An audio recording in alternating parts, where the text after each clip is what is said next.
Yes, everybody, welcome back to Talking Wolves. Welcome back to a new update video on the channel. Hope you guys are keeping well. A few things to run through since my last update video. We have had an article today from John Percy at The Telegraph with some insight on what's been going on at Wolves throughout this January and what we maybe can expect for the final couple of weeks of the transfer window. As always, guys, make sure you smash that like button down below. Subscribe to the channel. Our next big milestone, I suppose, is 25,000 subscribers. So let's see if we can hit that sooner rather than later. And let's jump into it. So from John Percy's article today, I'll be flagging up different parts and sections from the article, talking about maybe different stories related to that as well, and maybe talking about the pros and cons of certain situations that may arise with some of the topics discussed in the article. We'll go from towards the top in terms of recruitment. Of course, it has been very quiet for Wolves in terms of incomings and even rumours in terms of incomings. It's been extremely quiet so far. However, according to the article, it says that Wolves are still intending to target high-profile loan deals and genuine starters who can influence matches over the second half of the season. Strengthening in areas across the pitch is possible, while the club aim to be flexible in terms of departures. Very interestingly, one of the stats there, of course, we know a number of players have moved on, and maybe the Premier League experience wasn't quite there this summer, but that is an unbelievable stat that players leaving the club last summer, 877 Premier League appearances between them, whilst the players signed were 0. And it was pretty obvious. We knew at the time that Wolves needed some more experience, really, and we just didn't get that throughout the transfer window, obviously with Vitor Pereira and Domenico Tete. However, we then go on to see one of the next screenshots here. In regards, you see that last paragraph there. They talk about there's no desire for short-term fixes, which is why rumoured deals for Ross Barkley and Calvin Phillips are thought to be unlikely, which sort of contradicts a little bit what was said, like high-profile loan deals, genuine starters. I sort of get Calvin Phillips probably won't necessarily start. Ross Barkley possibly would in one of those forward positions. So Wolves do need, like, the chances of Wolves, but yes, I understand and I agree with long-term planning, the focus on long-term planning. But for me, a high-profile loan deal isn't really long-term planning for Wolves. So we'll wait and see on that. And going back to that screenshot, just you can see at the top there, apparently it was said that Noah Siddiqui, defensive midfielder that Sunderland signed this summer, was someone that Wolves extensively looked at. Obviously, that was rejected by the recruitment team.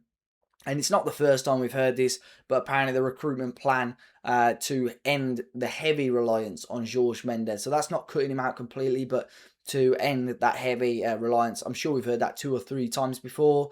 Interestingly enough, it mentions Valdir Cardoso, who's Jorge Mendes' assistant in one of the other parts of the article. He was sat right next to Matt Jackson away at Everton. So I have no doubt that they still have a huge influence on things. Of course, they still have clients at the club, so they're going to have a say on certain things.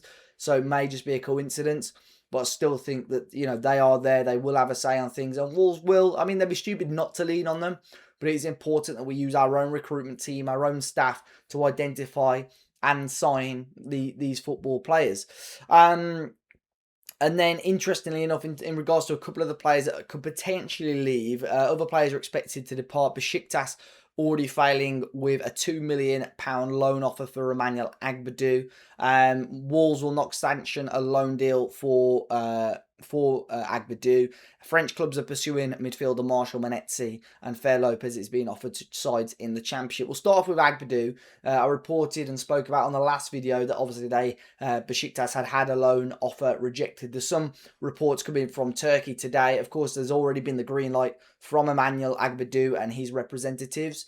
Wolves are said to want closer to 20 million euros as an overall fee for Agbadou. And it's said that Besiktas are hoping and working on trying to get an agreement in place for Agbadou to sign this month. Marshall Menetzi is no real surprise for me. Of course, he started Rob Edwards' first game, was then dropped to the bench, and since then been injured and struggled a little bit. We've seen reports and rumours about Menetzi's future over the last couple of weeks. So again, a loan deal for him maybe likely. I'm not fully against him being part of the team in the Championship, or at least being part of the squad. However, if you want to bring players in, players are going to have to leave, and you are going to have to free up registration spots. And players like Mendes, who over the last few weeks have not had any impact, obviously because he is sidelined, are probably the most likely people to move on to allow you to potentially strengthen the team in some other ways. And Fer Lopez, of course, I mentioned this on the video a couple of weeks ago. He was very heavily linked to Celta Vigo, if you remember at the time, and I said that Wolves don't really want to loan him out, but if they do, it is going to be more than likely a team in the Championship, and that's what I said on a video a couple of weeks ago. And of course, that may still be coming to fruition.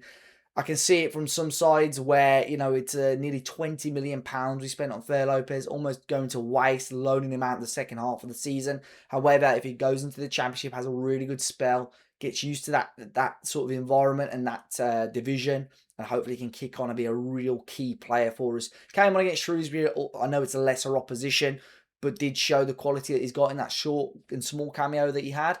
So we'll wait and see. And the rest of that screenshot there is a really interesting point in regards to relegation salary reductions. Wolves are well prepared for the drop in finances from relegation. I know it became a little bit of a meme with Jeff Shee talking about that before he was fired, but it sounds like they are, you know, obviously ahead of themselves in terms of the finances.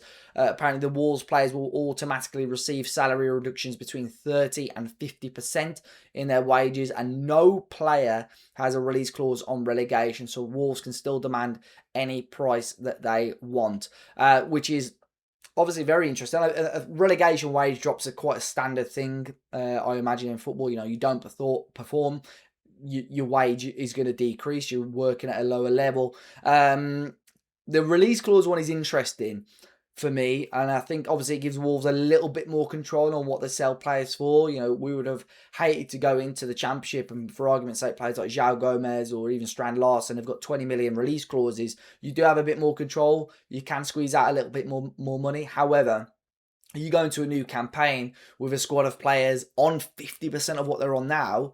Like, say for argument's sake, some of them are going to be on £50,000-60,000 a week. And yes, you know, they have not been good enough, but you drop a division and all of a sudden you're going from 60k to 30k possibly. And Wolves are still demanding mad fees. That's when a little bit of toxicity can come maybe into the club and the training ground. So Wolves do still have to tread carefully on that, in my opinion, and they still do have to be careful with that. But they're the main things from John Percy's article that we saw released today. One of the players mentioned that article in regards to the key players. I mentioned Jorgen Strand Larsen, Andre, Joao Gomes. We're expecting possibly one of them to leave, but it's still quite quiet on that. However, Joao Gomes, I mentioned him and his Napoli interest on Monday. It was reported late on Monday night regards to Napoli, and it came from Sky Sport in Italy and Gianluca Di Marzio, who was the original source as well, saying that apparently there is some sort of verbal agreement between Napoli and Joao Gomes for the move to go through. However, like I mentioned on Monday, it would be in the summer.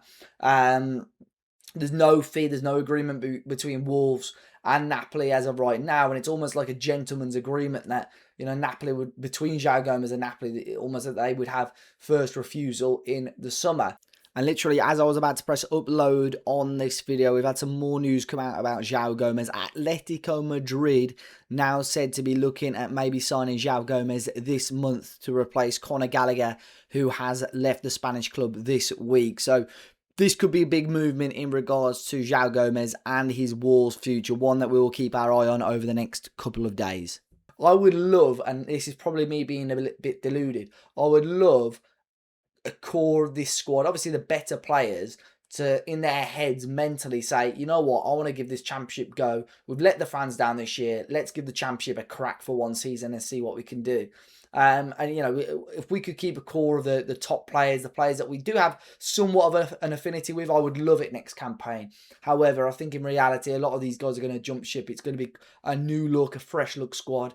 But we'll wait and see. But Joao Gomes to Napoli looking fairly likely as of right now. One other player that has been linked today is Philip Otelli, 26-year-old Nigerian forward, currently playing in Switzerland for Basel. It said that he's going to be allowed to leave the Swiss club this month. A fee of around €7 million is more than likely going to be acceptable for him. A number of clubs across Europe are interested in him. Wolves are reportedly said to be one of the teams that have him on their list. Of course, he's not homegrown, so as of right now, we wouldn't be able to register him. So it's going back to what I said earlier. More than likely, Wolves would have to make sales to agree and sanction transfers. That's why the homegrown areas at the moment are important for Wolves, but there doesn't seem to be much movement. There's a couple of players that I've seen touted as available by their clubs, but Wolves obviously haven't gone for them. But I do also appreciate that Wolves want to strengthen the squad. There's no point in just bringing players in for the sake of it. They need to strengthen what we've got